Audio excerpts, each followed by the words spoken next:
आज हमने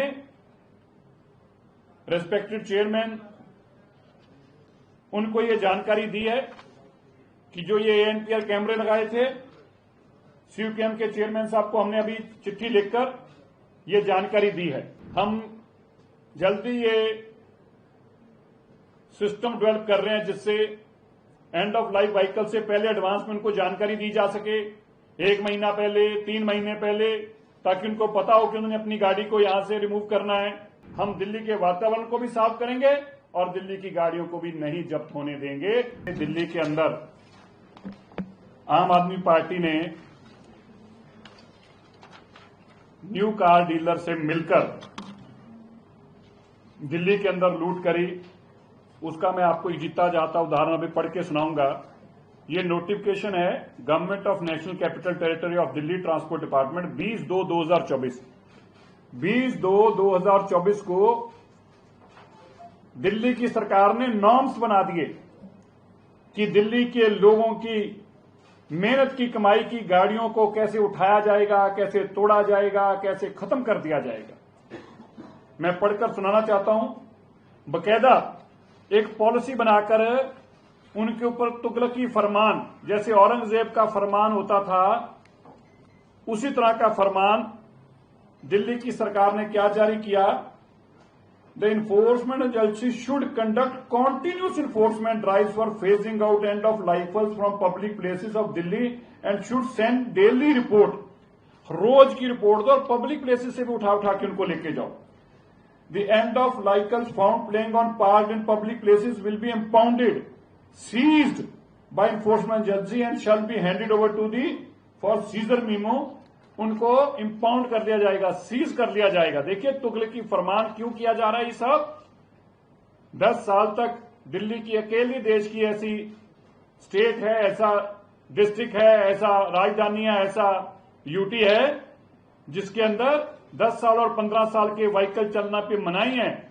और दिल्ली की सरकार ने जानबूझकर इस ऑर्डर को फर्दर इंप्लीमेंट किया, बजाय कि जाके सुप्रीम कोर्ट को और एनजीटी को बताते और काम नेक करते जिससे दिल्ली का पोल्यूशन कम होता। इसकी बजाय उन्होंने नए कार डीलरों से पैसा लेकर उनसे लेन देन किया और उस लेन देन के एवज में एक कानून बनाकर रख दिया। ये देखिए अगली के लिए कैसे हम जल्दी ये सिस्टम डेवलप कर रहे हैं जिससे एंड ऑफ लाइफ व्हीकल से पहले एडवांस में उनको जानकारी दी जा सके, 1 महीना पहले, 3 महीने पहले, ताकि उनको पता हो कि उन्होंने अपनी गाड़ी को यहां से रिमूव करना है, दूसरे स्टेट में अगर ले जानी है। ये सारी जानकारी का भी हमने सिस्टम बनाया और दूसरे स्टेट से ऐसी गाड़ियां ना आए, नेबरिंग स्टेट्स के अंदर भी हम इस माध्यम से, टेक्नोलॉजी के माध्यम से उनको जानकारियां देंगे। एएनपीआर को इंप्लीमेंट करना, इस सिस्टम को इंप्लीमेंट करना अभी फिजिबल नहीं है। इसलिए जो बाकी स्टेट्स के अंदर जब आप बाकी जिस तरीके से एनसीआर के अंदर जब आप इसको इंप्लीमेंट करेंगे, साथ साथ में तब तक हम भी अपने आप को टेक्नोलॉजिकली इसको जानकारी लेकर इसको अपग्रेड करके, इसके टेस्ट करके, इसका एक्सपीरियंस और एक्सपेरिमेंटल तौर पर भी पूरी जानकारी लेके एक पूरा सिस्टम रोबस्ट हो जाए, उसके बाद ही इसको भी हम भी इंप्लीमेंट करने की स्थिति में होंगे। पर मैं ये कहना चाहता हूं, माननीय दिल्ली की मुख्यमंत्री रेखा गुप्ता जी ने बड़े स्पष्ट तौर पर आज इस बात को दोबारा से सुनिश्चित किया है। दिल्ली के लोगों को जो कठिनाइयां 10 साल की बीमारी कारण आ रही हैं, उनकी गाड़ियों को जब्त किया जा रहा है, इन सब के लिए वो जो भी करना पड़ेगा, एड़ी चोटी तक का उनका अगर जोर लगाना पड़ेगा तो वो भी लगाएंगे। हम दिल्ली के वातावरण को भी साफ करेंगे और दिल्ली की गाड़ियों को भी नहीं जब्त होने देंगे।